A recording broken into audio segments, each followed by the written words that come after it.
Alrighty, welcome everybody.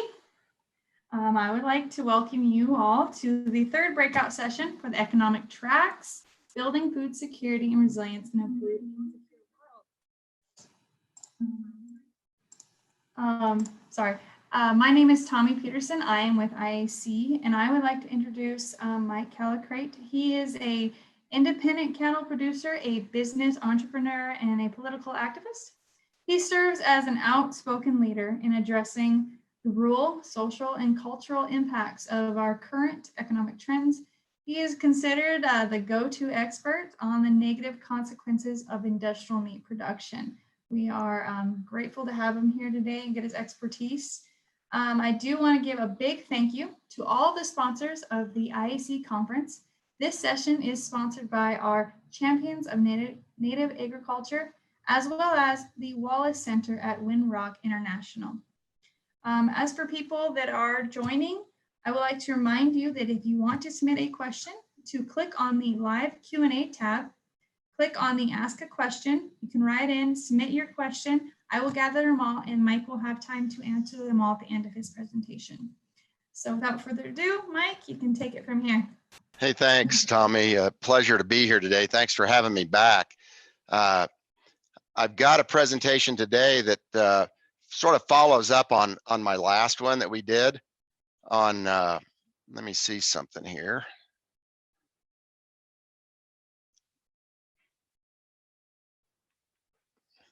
Tommy, can you see the screen?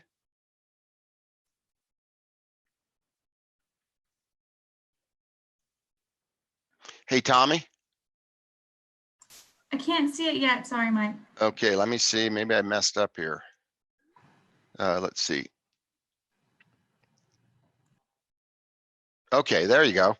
So thanks for having me back, Tommy. And what I want to do today is follow up a little bit on the last presentation that I did for the group, and hit on some of the same things a little bit for those who have not seen what I presented last time, but also sort of build on the ideas that we have for going forward, so we have a really safe and profitable pathway to the end consumer. And so, you know, COVID has put us in a real bind. We've got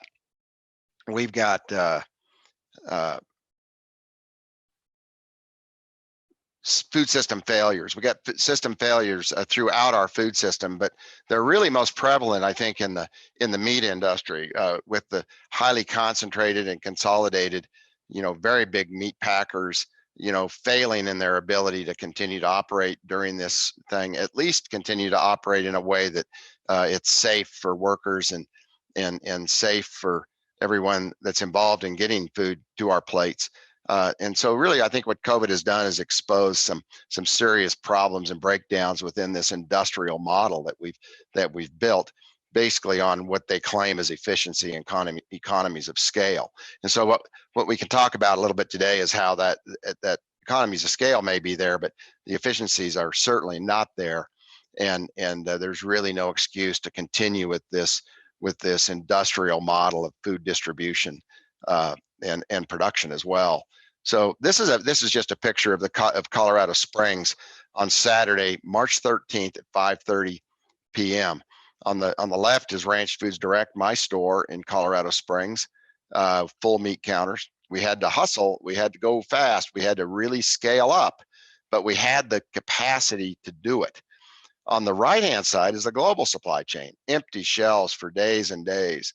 In fact, it took a presidential order to get these plants up and running again, to where they actually had meat back in the big box stores and into the big Wall Street based and corporate stores that so many people shop at. And so a big failure, a huge failure and breakdown in that supply chain. And I think it's important to know too that this happened, you know, 100 years ago, right at 100 years ago. And in 1918, we had the Spanish flu, and it really paralyzed our economy. Well, back then we also had a meatpacking cartel monopoly with the big meat packers being broken up by the by the government and restoring some competition back into the marketplace. So we are really back where we were 100 years ago. And the question now is going to be, what are we going to do about it this time? And so big impacts, big problems on hunger, getting people fed, supply chains breaking down even into the food pantry lines in these big cities. So 10,000 cars waited hours in line for emergency food aid in San Antonio. This was April 17th, 2020. And there's still long lines to the local food pantries.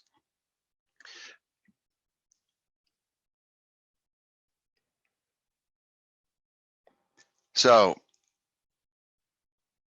Oxfam is a group, a global group that really addresses hunger primarily in the global South. But their comment was that more people may die from hunger than the coronavirus this year, says aid group Oxfam. And so Andrew Fisher wrote the book Big Hunger. It's a book worth reading, but it really talks about the whole hunger industry. And his point is that chronic hunger is a direct result of poverty, and poverty is the direct result of concentrated power and wealth, which I would certainly agree with.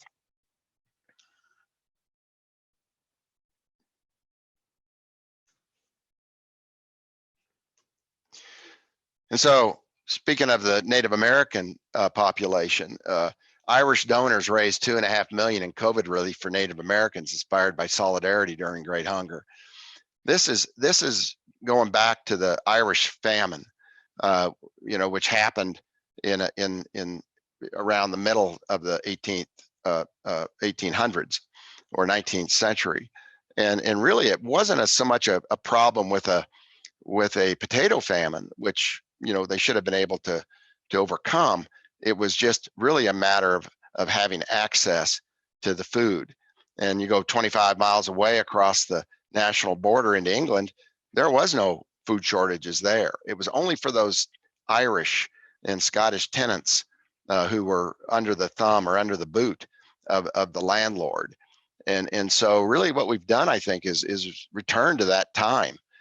We've got an agriculture today that's really dominated by big money, by concentrated power, by landlords. And once family farm agriculture was independent and private, and now oftentimes, and for a large part, that agriculture now is subject to some sort of abusive contracts, tenancy agreements, and so forth. So we've got some real problems. And we talked about how similar this is to 100 years ago and how COVID hit back then. But back then, I don't think we had the level of disruption. We didn't have the level of degenerative diseases that we have today with this modern food system that supplies food that is unhealthy.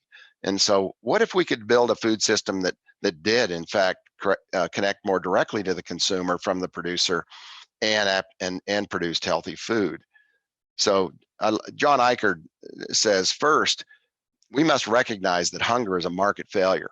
A market failure is a situation in which rational individual market decisions fail to produce results that serve the common interest of society.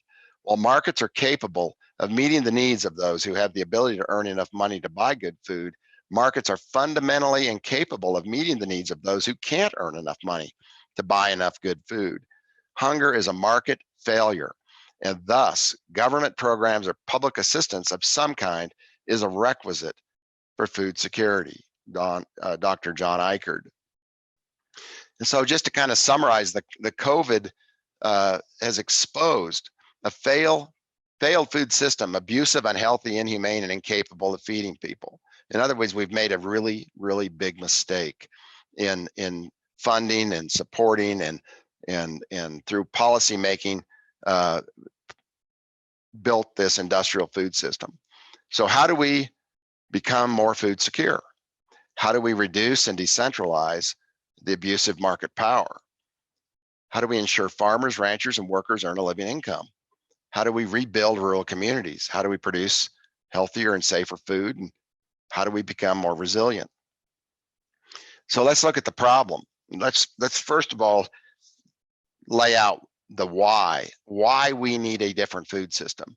And then we can talk about how we can make that happen.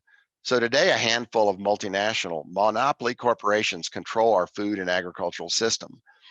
Their abusive practices jeopardize the economic viability of independent farmers, ranchers, and small businesses, lock farmers into unfair contracts, and suppress workers' wages.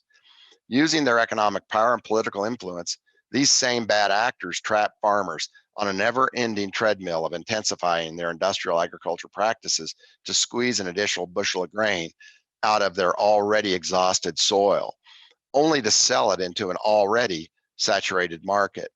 The results are lower prices, a never-ending need for government subsidies, and continued degradation of the environment, leading to greater weather extremes. Farmers have no apparent way out. This comes to us from the Family Farm Action Group, which has been very, very much a leader in coming up with solutions to the current problems in our food system. And let's talk about some of the things that we've dealt with in the past that we were hopeful about, which didn't really work out. And we've got to be careful not to go in these directions again. And when private brands become zombies, there was an article written a few years ago about when Mavericks, when Maverick brands become zombie brands. And if you click on that link, which will be available after the presentation, you can read more about that. But basically, a lot of the more popular brands, from yogurt brands to dairy brands to all kinds of beef brands to every kind of a food brand you can think of, that were once successful are often now owned by the big food corporations. And here's just a couple of brands that relate very closely to the group that's hosting this meeting or this conference today. The Epic brand, that was a cool looking brand. They had probably a pretty average kind of product, but it was a great looking brand, and I think they did a good job of marketing that brand. And then it got shot with the General Mills cash cannon. They sold it for $100 million, and it no longer serves the intended original purpose. And then you look at the Tonka brand, which Epic nearly put out of business. They got their feet back under them again, and no sooner were looking like they were going to be okay, and they sold their company to Purdue. And I don't know what they sold for, but these are brands that are being captured. These are brands that now the original owners, the original people that it was supposed to benefit, are no longer benefiting.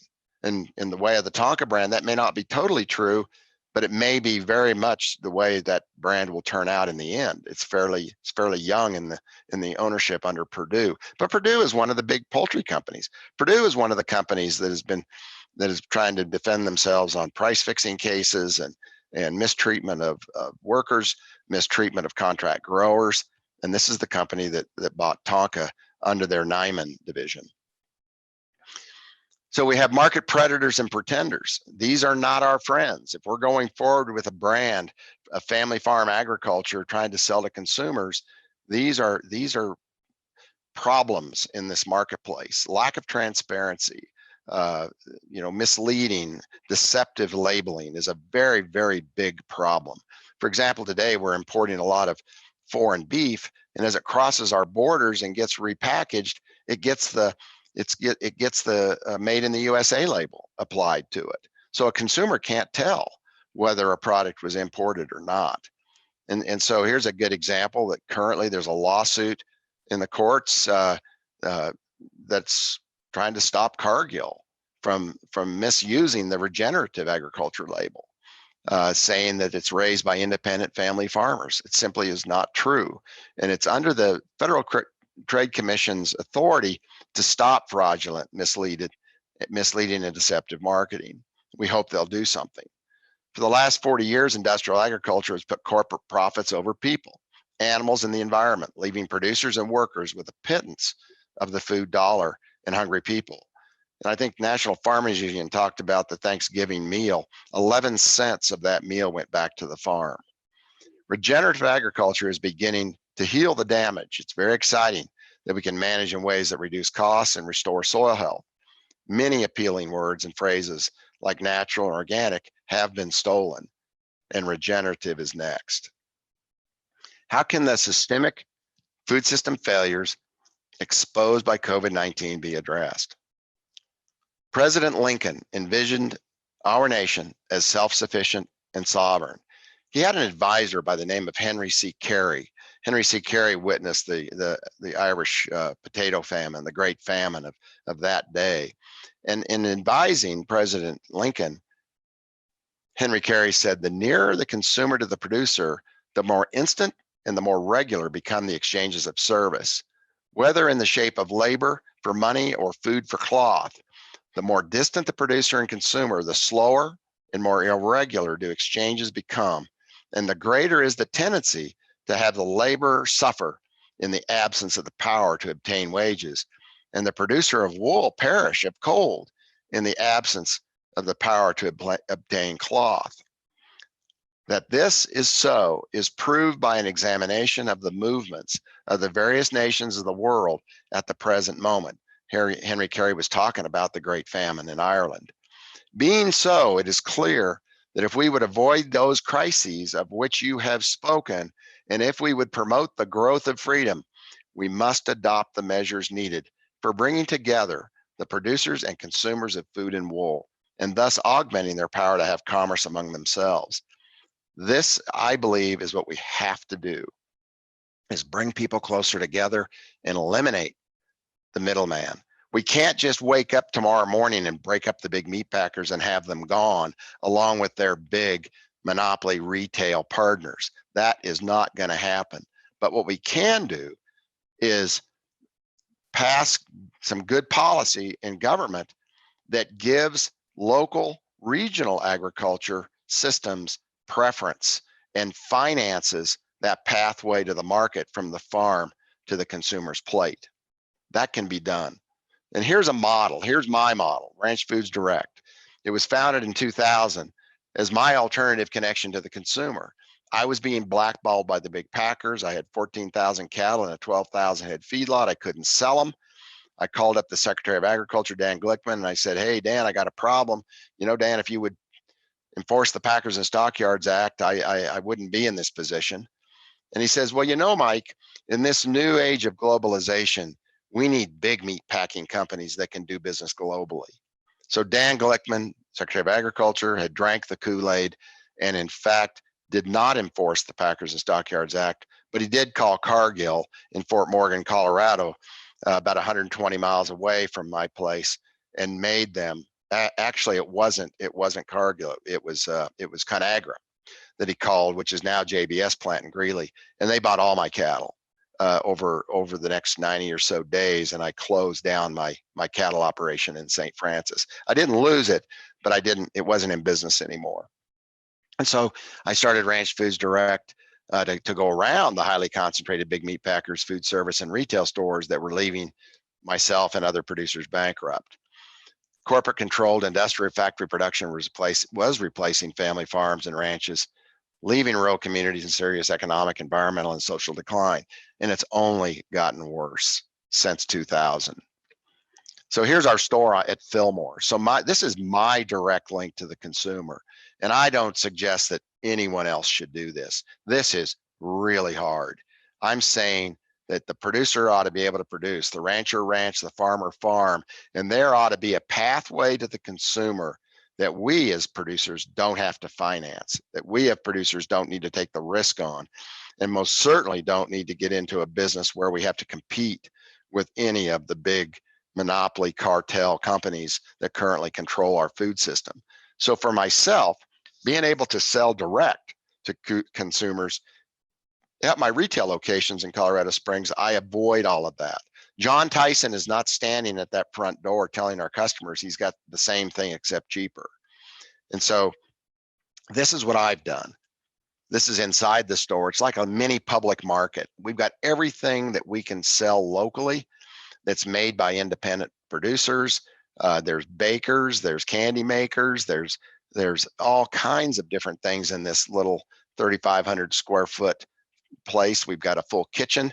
We make a lot of value added stuff. We make a lot of different food products that people can take home that's just heat and serve, prepared foods. This is where our beef and pork is sold directly to the consumer. As you can see in the upper right, that's a little dry aging room that you can see into as you walk in the door of the store. There's a library, some reading material for folks. So this is just a really energetic and fun place for a customer to come in and hang out a while. So what's the opportunity? What are the dollars that we're actually talking about if we're able to sell directly to the consumer?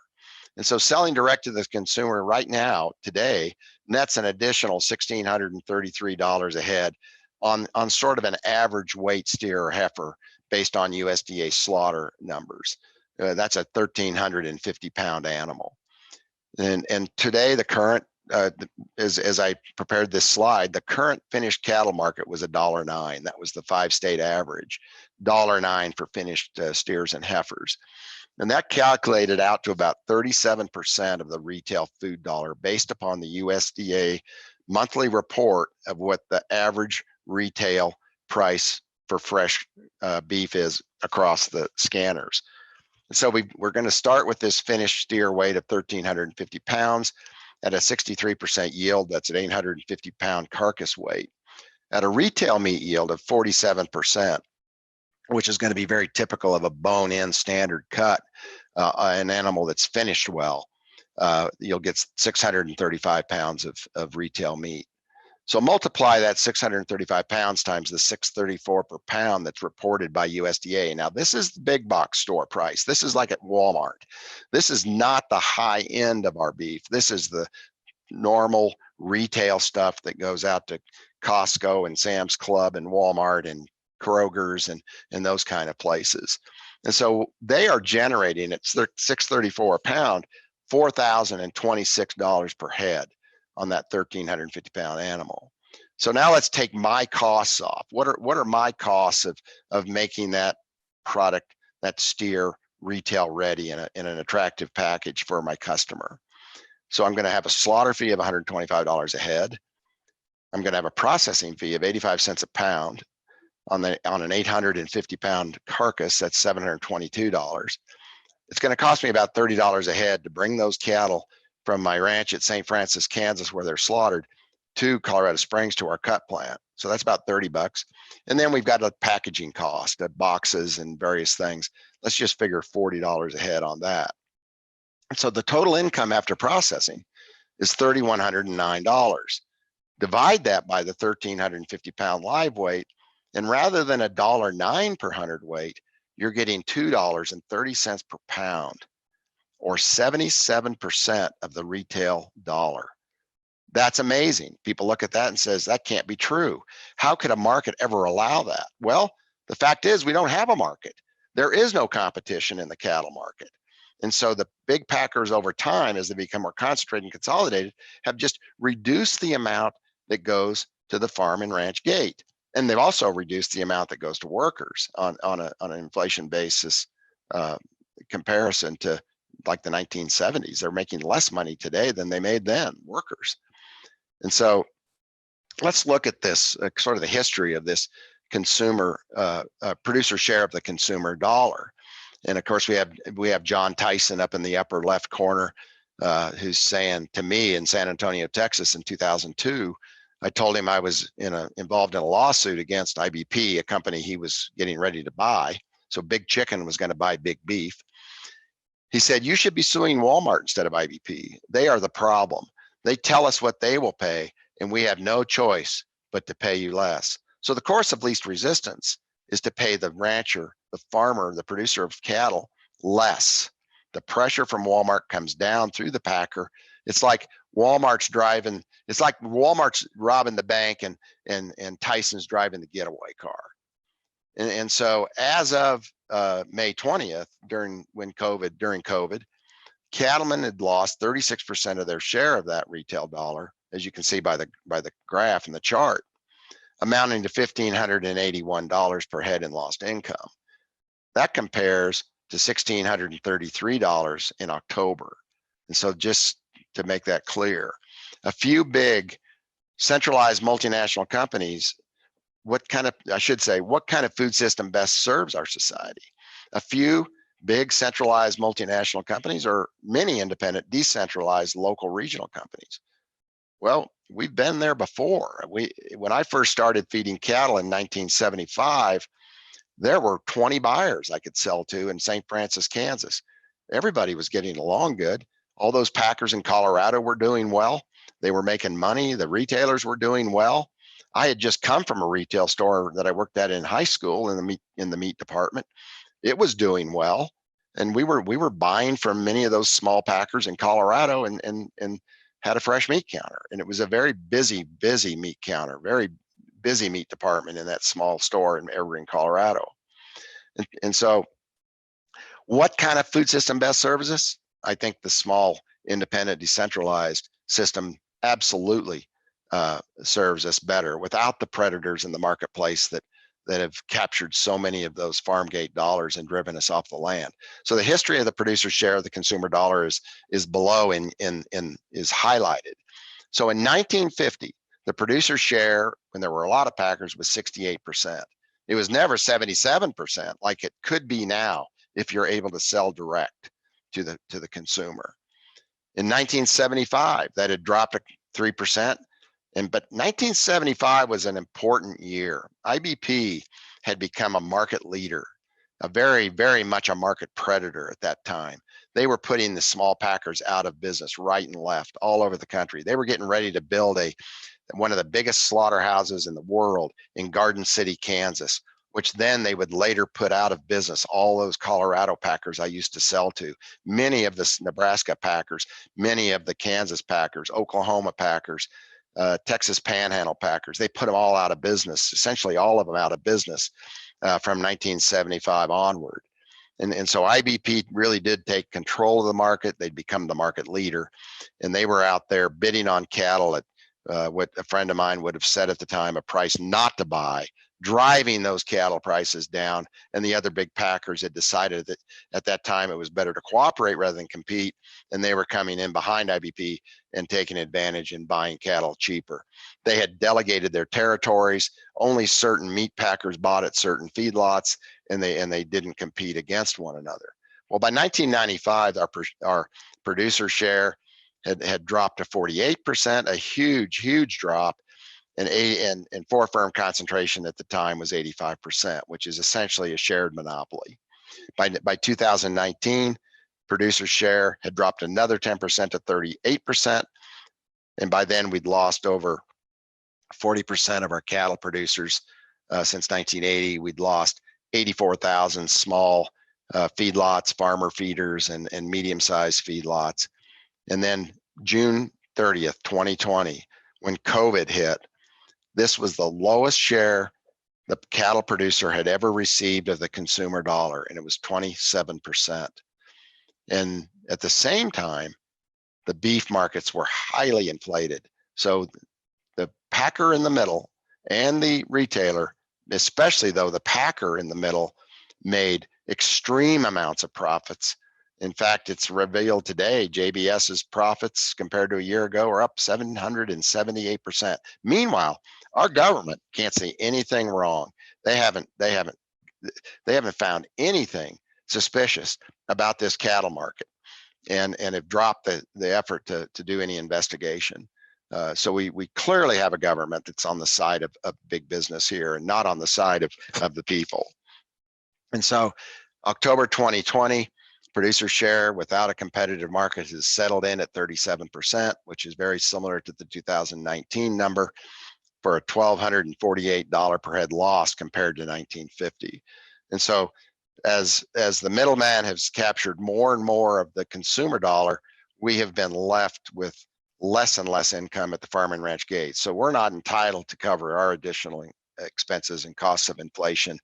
And as a result, you can see that we've lost 40% of our producers and so many potential bidders on our cattle through the small farmer feeder lots and more medium-sized feed lots.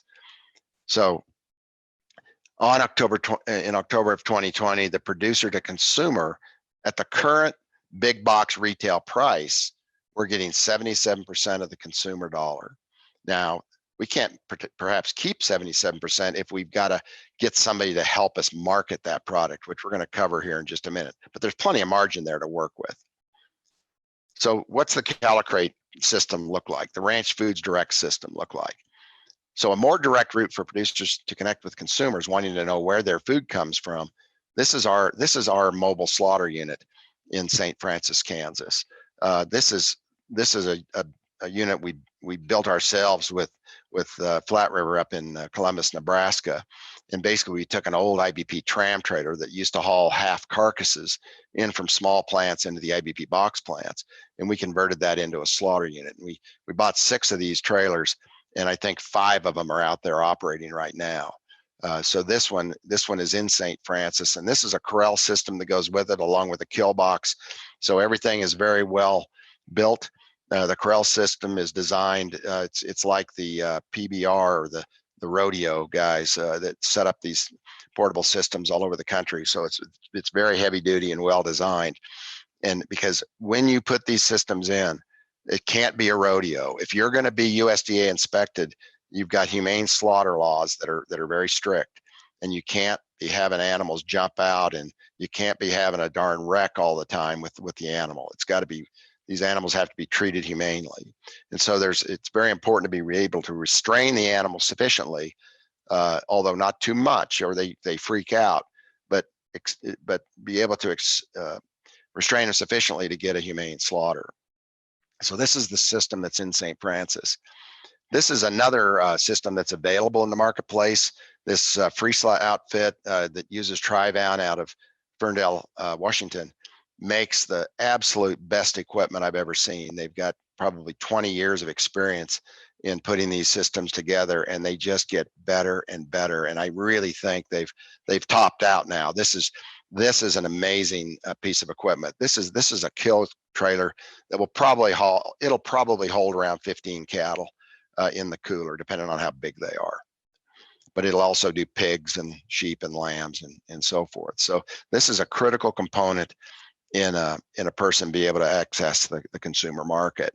And then Friesla goes on and they build modular units that are perhaps a little taller, a little wider, and are able to do cut and wrap and all of that as well. So these slides will be available, and you can get this contact information later.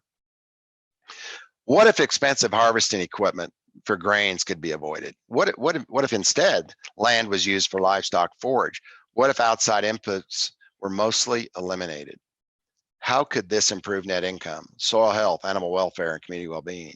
And this is real. I mean, if you look at Gabe Brown's book, Soil to Health, excellent book that we should all read.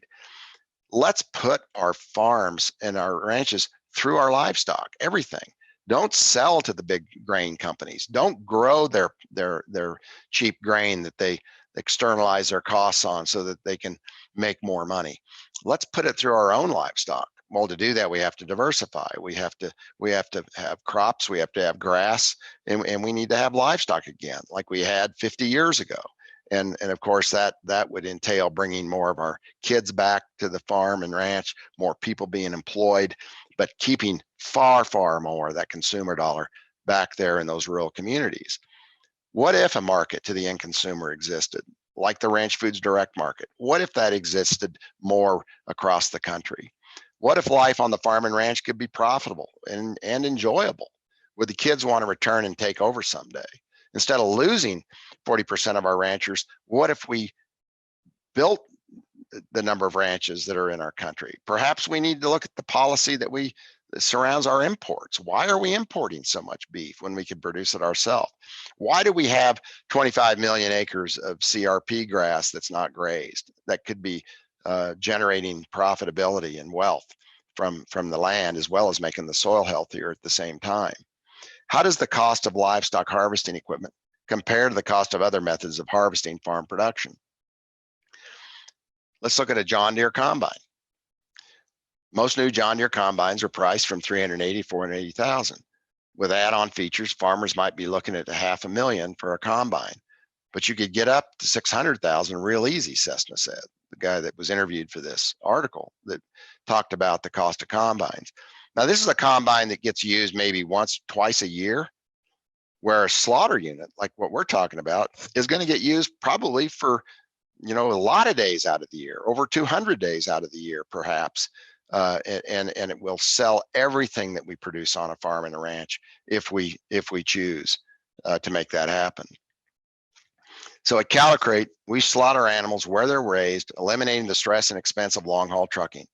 High animal welfare improves the life of animals and meat quality. Worker welfare, food safety, and meat quality are improved with low stress, slow and safe slaughter speeds, and 6-day dry aging. 6-day dry aging, if you'll click on that link, you'll find a University of Wisconsin article that talks about the reduction in pathogens on the carcass that we get with dry aging that the big meat packers do not get when they put their product in a box within 24 to 36 hours. So this is a picture of the trailer that was outside earlier. You saw the picture. Now it's inside a building so that we can control the weather factors. So we can slaughter every day, regardless of the weather. And so we don't have an inspector traveling 300 miles to come to St. Francis to do inspection and find out, the weather's too bad to operate. This way, we've eliminated that weather risk. And this is the carcass transport trailer that backs up to the unit, the slaughter unit, which has a quartering section on it. And we quarter those carcasses and hang them inside that trailer, which holds about 45 cattle. Solid slaughter waste, approximately 37% of the live animal weight, is composted with manure and other biomass and applied to the land. Wastewater is discharged into a grassy swale biofilter prior to a water catchment. Only the carcass travels to the urban center, the place of consumption, for further processing into wholesale and retail cuts. This is where public infrastructure investment, what we want to call community food utilities, and we'll provide that link for you, is needed for food hubs and public markets, providing producers with market access and all people with affordable, safe, dependable, and nutritious foods. I want to see public investment build the infrastructure to get us to the marketplace. But for Ranch Foods Direct and Calacrate Cattle Company, we've got the Peak to Plains Food Hub in Colorado Springs, which we own. Building community around local food. This was formerly a food service business. It's 22,500 square feet. It's got a large cut room in it, a carcass aging cooler. It's got freezers, coolers. It's got a large kitchen inside. It's the home of the Mountain Pie Company. This is also the home of Southern Colorado Virtual Farmers Market. It's the Ahava Farm drop-off point. We're doing everything we can possibly do to build community around local food with our investments in Colorado Springs, and especially with this food hub, the Peak to Plains Food Hub. This is just a picture of the carcass cooler. Colorado Springs facility provides space for meat processing, value-added food production, and distribution of foods from the region. And one of the biggest challenges we have is finding workers. Where do we find people that can do this work? What we've done is de-skilled it under the big meat packing model, where people only do one thing. This is a big problem because nobody knows how to do it all. Nobody knows how to slaughter, how to kill, slaughter, and cut. And so it's very exciting that these new schools are taking on the curriculums that are going to supply this new system that I'm describing here today. And so we've got Central Wyoming College, we've got the Madison College, and the Montana Farmers Union and Montana State University Northern are teaming up to teach a curriculum that should put these butchers into some very nice positions and good paying positions, taking on some of this need of localizing and regionalizing our food system. And we have to make sure that happens. We can't just send these guys to school and then have them go to work for an IBP doing one thing all day. What about meat inspection, state versus federal? I'm recommending that we go to state inspection, that state inspection becomes a far better option than USDA, with a far safer product coming out of these small plants. Let the federal inspectors take on the imports and the exports. And I'm saying, let's go with state inspection and then put together the cooperative agreements between states so that if you're in Montana or South Dakota or Wyoming, you have access to the front range market of Colorado. This has to be done. Right now, the USDA is a barrier to the marketplace marketplace. It's a barrier for small plants to be able to sell to consumers. And if you understand how much influence the big meat packers have over USDA, you can understand why that is. Dr. Dillon, in this presentation, which you'll have a link for, talks about state inspection. It's a great program in Texas. And what's great about Texas is they've got the cattle, but they've also got the consuming urban centers with their large cities in Texas. So you can do state inspection in Texas and not have to cross the state line. Not so in Western Kansas, where I am. I've got to have access to the Front Range market, so I have to cross that state line that's 12 miles west of me to get into the Front Range market. So let's look at what happened 100 years ago when we broke up the meatpacking monopoly.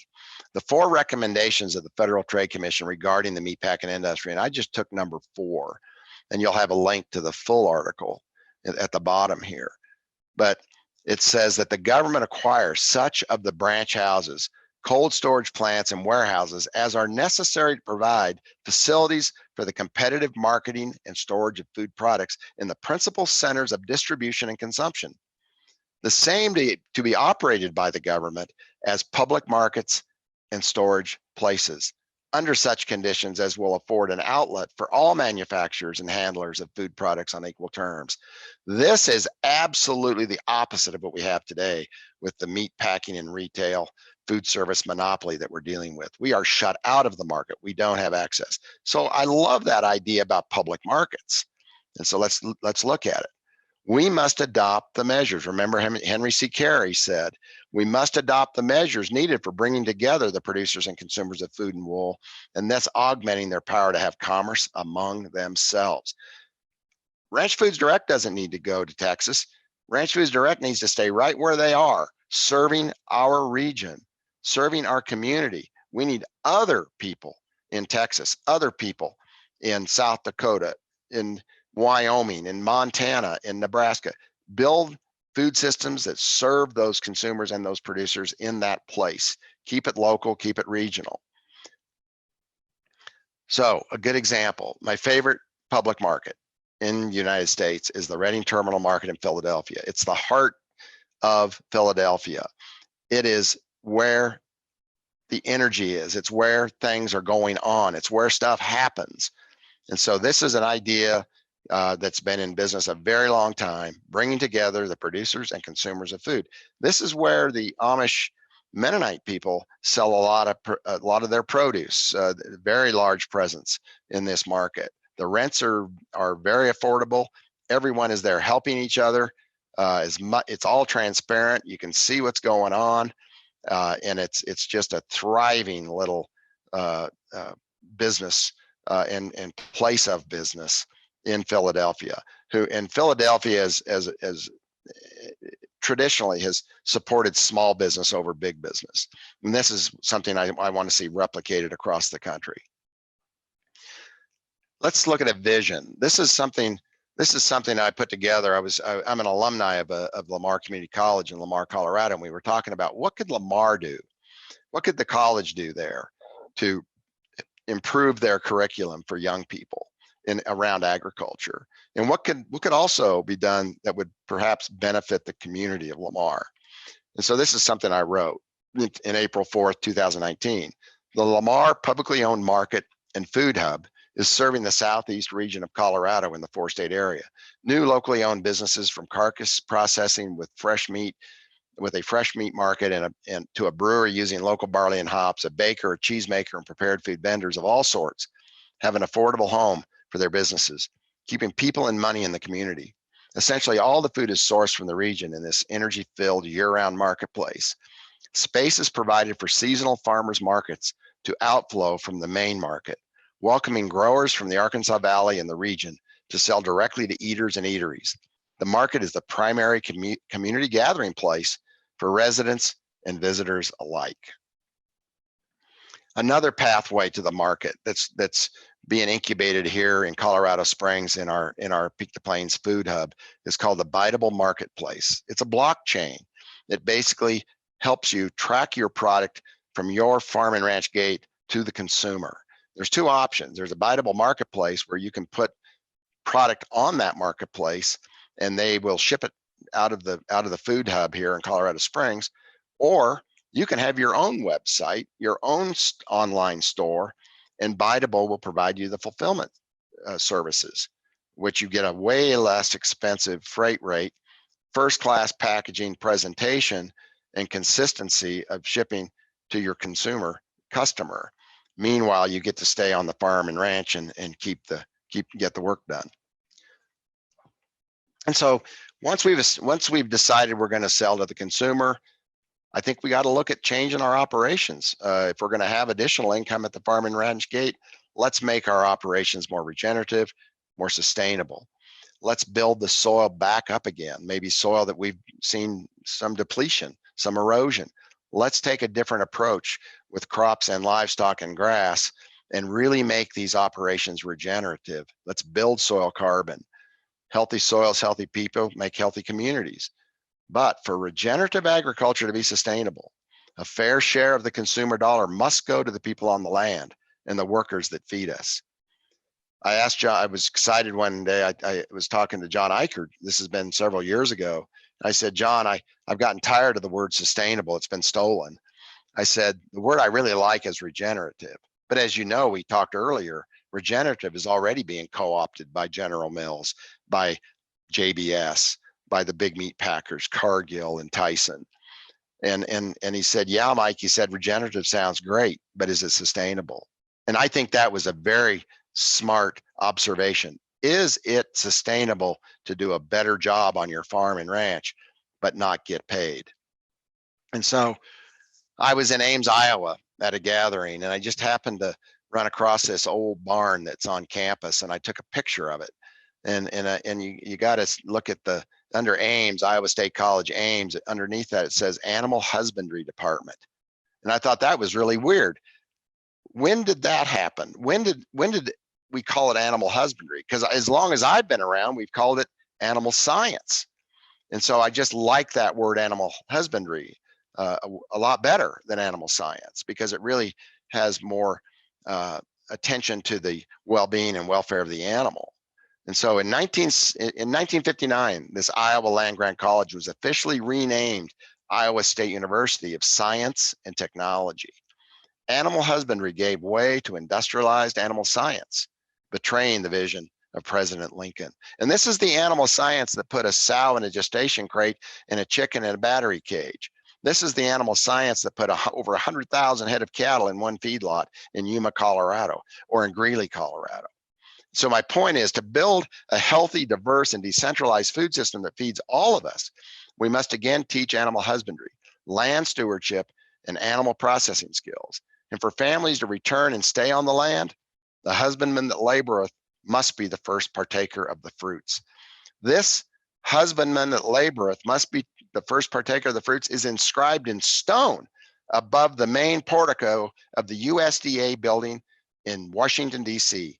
And all the years that I've been going to the USDA building in Washington, D.C., I've only met one person that knew that that quote existed on that building. And that was a young lady that worked as a security officer at the main entrance. And she said she knew about that quote because she ate her lunch out in front of the building on nice days, and she would look up at that quote and read it. But she says, what is a husbandman?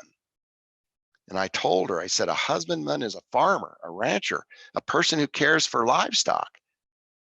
And I said, and they have been being put out of business. And there's not going to be many left if we don't do something. And I thought she was going to cry. She now really got it. And so I said, take it on yourself to talk about that quote to the people that come and go out of this building. And so I hope she is. So what we support prospers, what we feed grows. That's all I've got to present. Thank you. Thank you, Mike. That was great. You might notice that's Kelsey on her horse. Oh, I can tell that country right away. And I wish her all the luck in the world with that DX beef business. Right? I love what she's doing there. So it's a good example of what's going on right now. Exactly. We do have some questions. Are you ready to field a few? I'm ready.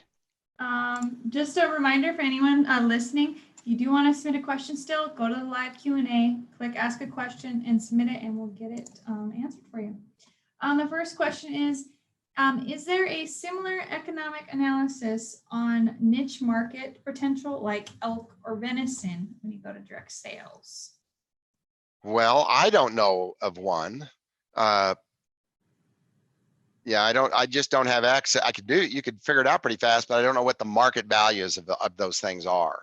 We do sell elk and venison at our store at Ranch Foods Direct, but we buy it from a supplier, from somebody that raises them. And these are farm raised animals. We can't sell wild game in our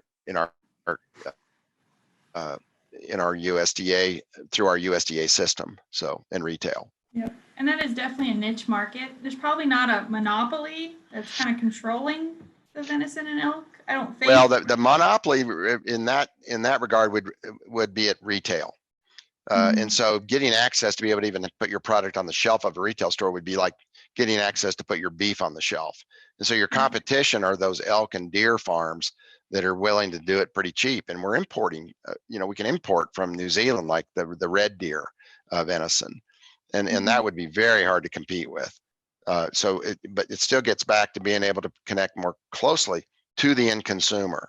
So you either do that through a direct sale, like I've described, through our custom processing that we provide to other people, or you can do it through a biteable, but you still got to get it all custom processed. And that's where one of those smaller mobile units would come in real handy, is to utilize during that wild game season. The next question is, do you source other meats producers, or is all the meat in your ranch direct your own? And I think you did say you source a few others. Well, we buy cattle from our neighbors, and they produce under the same protocol. In fact, we really like it when they've got a set of Angus cows that we can supply them a Wagyu bull. We like the Angus Wagyu cross for our beef. But what we do though is only half our business is Ranch Foods Direct and Calacrate Cattle Company. The other half is custom processing for other people, so that they can sell direct. And much of that we produce goes either through the SOCO, the Southern Colorado Virtual Farmers Market, or it might go through someone else's website. Biteable now, the blockchain company has taken on a lot of it now. So we're building that into our business, and the whole purpose of Ranch Foods Direct and the work that we do here in Colorado Springs is to try to connect as many people to the public, to the end buyer of meat as possible. And so to the extent that we can grow that around the country and more people do it, the big packers are going to have a harder and harder time, along with their retail partners, explaining why they have to have such a large portion of the consumer beef dollar if they're so efficient. The next question is, it can be difficult to go it alone from direct to consumer, as you mentioned is difficult. They're saying, what are your thoughts on producers working together to create shared brands, to share in equipment, to share in processing, to share in marketing efforts, and how do we scale together? Yeah, that's something that I think makes sense as sort of a cooperative effort. But oftentimes, without an open market that's really competitive that we can sell into, we end up losing money. And when you see farmers and ranchers that come together in ventures that require capital, you often see things not working out well. You'll have a lot of disagreements, and if you don't go out in there selling the whole animal, you end up with a big freezer full of trim and grind or whatever. We've seen so many failures in that sort of an approach because the market is not open and competitive. It simply doesn't exist. But what I would recommend is if you want to be a group of producers, go to the city council in the urban center or urban centers in your area and get them to build these public markets and be part of that, and let the public own the infrastructure for cutting up the meat and distributing the meat, you could operate the meat counter inside there as a cooperative group. And then what you also own as a cooperative is the slaughter facility, whether it's a mobile unit, a modular unit, or maybe someday if you really like what you're doing and you've got it nailed down, you could build something.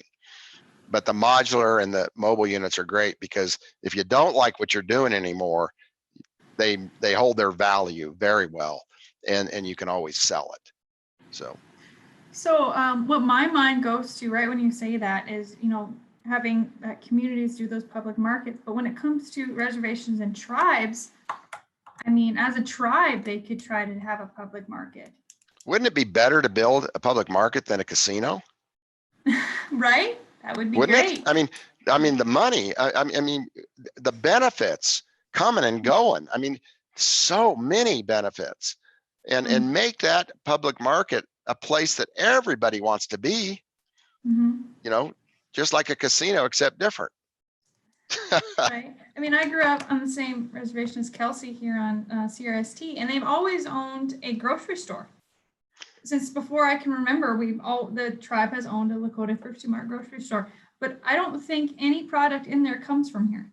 Right. And in my mind, that makes, even as a child, like, why don't we have, there's corn growing right there. There's this growing right here. And my whole life we ate our own beef, so we didn't worry about the beef in the grocery store, but why are we having just Native American beef in there? Yeah, why are you buying box beef? Why are you buying IBP and Tyson and Cargill and JBS meat? Yes, I mean, exactly. You're supporting what's contrary to your own self-interest. So you could you could put in some public markets with full processing capacity and capability, and have access for the tribe's production, rather than leasing that land out to somebody to run cattle for Cargill. This is often what's happened across America. The wheat pastures used to have cattle on them that were owned by the farmer. Not anymore. They're owned by one of the big meat packers or their partner feedlots. And so that wealth is all being drained off of our rural communities. We need to bring it back. So I love your idea there. Yep. And then as for your model of the mobile processing, I feel like that could be replicable for a lot of different reservations and tribes. For your smaller ones, and it doesn't have to run every day. And the thing is, send some young people to those colleges and get them trained. And boy, is that, I'm gonna tell you, you get some of these young guys and young women that are my daughter-in-law probably weighs 100 pounds. She's our lead slaughter person. She does an amazing job. She runs the split saw. She knows everything on how to slaughter a steer or a pig. I'm just such a gift to have someone in the family that's taken it on. But this is a rewarding work. This is real work. When you get home at night, you're tired, but you have done so much good as a result of your day's labor. Yep, exactly. And then I have a couple of questions that I wrote down. Just to make note, when you're talking about, needing cattle back on those cropland, you really do need, farmers and ranchers just need to be friends again. And why are we not working together? Absolutely. Well, and it's because the farmers get such a high percentage of their income from the government and subsidies. I'd love to incentivize those farmers to not get so much subsidy money and work with ranchers to get some grazing income, and watch their land improve. And get some numbers on that land. I mean, I fly over Eastern Colorado almost every week, and I'm just saddened by the amount of topsoil that's gone. Half of it's already gone. It's white dirt on those hills and gullies. We've got to stop farming that ground. We've got to get it planted to grass, and we need to put livestock back on it if we're going to heal that soil. Yep. And then that brings to a point I thought of like a long time ago when you start talking about regenerative agriculture. I mean, I was a banker, right? So in my mind, you have to have regenerative agriculture equal regenerative capital. There has to be money being made, or it's just not going to happen. That's right. Yeah, and today the capital is very, very concentrated. It's in just a few hands, and it's not money you want to come back, because their demands are unreasonable and their expectations of profit are unreasonable. So we really do need the help of the government with good policy and public investment in this infrastructure if we're going to make it work. Gotcha. We did get another question in here. How do regulations differ from slaughter of animals for resale for meat on the reservation? I don't know if you know that if there is a difference, and what needs to be followed for state and federal inspection for processing? How do we change it from federal to state inspecting? Well, first of all, you have to establish a state inspection program, and then it needs to be done right, and it needs to be free for the producer, and the state needs to finance that. The federal government will pay at least 50% of what it costs for a state program. The federal government is very short of inspectors. In fact, the federal government now is training packing plant employees to do inspection in the big plants, which is kind of an insult to small plants like me who have full-time inspection, and it's not always a lot of fun to have them around. But you've really got to investigate that carefully. And if you will look at Dr. Dillon's presentation that was in one of the slides that I presented today, you can learn a whole lot about how state inspection is and how it's different than federal. But I would argue it's actually better than the federal inspection. And as far as the reservation, I imagine you can do whatever you want on the reservation, but you do want to be able to sell outside the reservation because you've got a lot of production capacity, and you do need to have access outside the reservation. But we've got to get political. We've got to lobby for good state inspection in all these states. Only 27 states have state inspection, and not all of them are very active. Yep. And then to make that point, there is nothing that says that these reservations and tribes can't try to get inspecting themselves. That could be the same as the state that they're in. So right. That they would equal. Right. But just think about it. What if you had some veterinarians that are struggling a little bit because of the reduction in herd numbers all the way around? What if they could be inspectors? They could work either for the federal government, or they could work for states and provide way higher and better levels of inspection than we have now by USDA. And they're local. They don't have to travel. They don't have all the hotel fees. I talked to an inspector the other day that since January 1, this guy had spent 234 nights away from home. The USDA is treating their inspectors like big meat packers treat their workers. And it's no wonder they're short of inspectors. Who would want to do that? And so we got to get real. Prior to now, the USDA has really used inspection as a barrier for small plants. That has to change, and the states could help it. Yep, more power to the states. I do have a question. It's about whether they have access to the PowerPoint and the links. So for everybody still listening, every session will be recorded, and you guys will all have access to it. As for the specific links mentioned in the PowerPoint, I don't know if we'll be able to provide them separately, but do feel free to reach out and we can provide those links. Yeah, and hey, Kelsey, I sent you a PDF of the presentation. If you can post it as a PDF, it'll have the links available. If not, we can supply them separately. Sounds good. Sounds good. And then I have one final question personally, and it goes all the way back to the beginning. There's so many products from meat or grains that are not food. How does that impact, that factor in here? Well, are you talking about with livestock? Yeah. Well, you're talking about the drop credits, the offal, right? Mm-hmm. When we first started at Ranch Foods Direct, a hide was worth $75. Now it's worth $0. You notice in my calculation, I didn't put any value in for offal. That's just not fair. We need options. We need some competition to come back into the hide market. Basically, there's two buyers of hides, and they're not buying. They're not paying anything for a hide right now. That's Southwest and Tasman in our area. We really need to start processing our own leather, but at the same time, you better have the Federal Trade Commission and Justice Department watching out for predatory practices, because they can put you out of business in no time at all. So that ought to be something we look at more going forward. But it's just a sin to compost the hides. This is valuable leather potentially. And as far as the head and the feet and the tail, tongue, and liver and heart and all of that, we're saving most of all that. We're saving our cheek meat, and that's helping us some. We've also got a pet food line. And so at the end of the day, we can kind of clean our scraps up. We take that bone meal that comes out of the saw, and we're able to blend that in. And we also grind up oxtails and include in our pet food recipe. But wow, is that ever a healthy item for our dogs and cats? I mean, it gets them back healthy again with shiny coats and healthy joints. And of course, we're making, you know, broth from our bones before we turn them into bone char. So there's a lot we're doing at Calacrate that we didn't talk about today. And we're going to be hopefully doing a lot more going forward. But this biochar is a really exciting thing to look at. Feeding it to livestock. It's about $100, according to the research in Alberta, Canada, on a feeding trial. There's about $100 a head advantage in feeding biochar to livestock, which is charcoal. It's what we take when we have a stomach issue. And